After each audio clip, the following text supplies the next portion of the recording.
할렐루야, 행복하십시오. 성령 충만하십시오. 오늘 묵상 본문은 에스겔 13장 1절부터 16절까지입니다. 그 가운데 2절과 3절 말씀.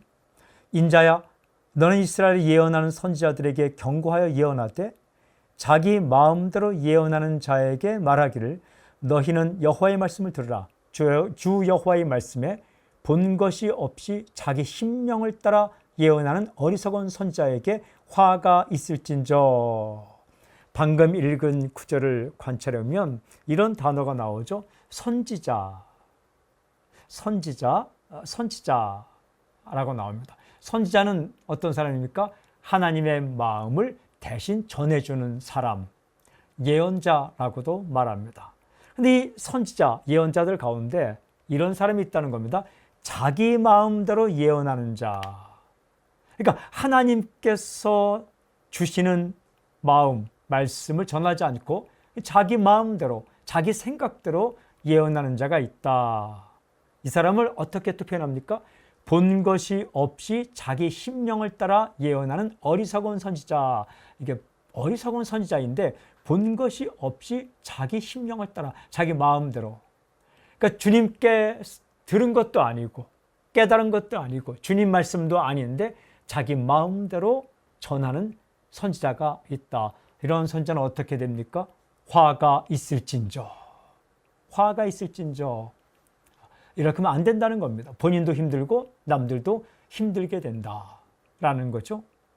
이 구절을 묵상할 때에 하나님의 메시지를 들을 수가 있습니다. 하나님의 메시지, 자기 마음대로 하나님의 마음을 전하지 말라. 자기 마음대로 하나님의 마음을 전하지 말라. 예언자, 선지자뿐만 아니라 하나님의 사람은 자기 마음대로 하나님의 마음을 전해서는 안 됩니다.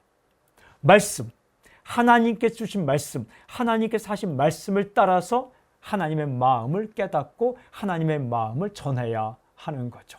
그러므로 말씀을 읽으십시오. 말씀을 들으십시오. 말씀을 연구하십시오. 말씀을 배우십시오. 말씀을 암송하십시오. 그래야 하나님의 마음을 알 수가 있습니다. 말씀 읽지 않으면, 말씀 듣지 않으면, 말씀 배우지 않으면, 말씀 기억하지 않으면 자기 마음대로 하나님의 마음을 오해하고 하나님 마음을 전하게 됩니다. 이러면 어떻게 된다고? 화가 있을 것이다. 본인도 힘들고 남들도 힘들게 됩니다.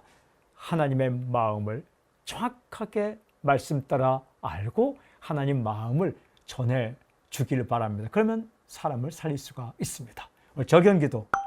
나의 마음대로 하나님 마음을 전하지 않고 말씀을 따라 말씀에 근거하여 하나님의 마음을 전하게 해 주십시오. 아멘. 하나님, 우리가 이 땅에 살면서 말씀을 따라 하나님 마음을 알게 해 주십시오. 말씀 따라 하나님 말씀을 전하게 해 주십시오. 내 마음대로 전하지 않게 해 주십시오. 예수님의 이름으로 기도합니다. 아멘.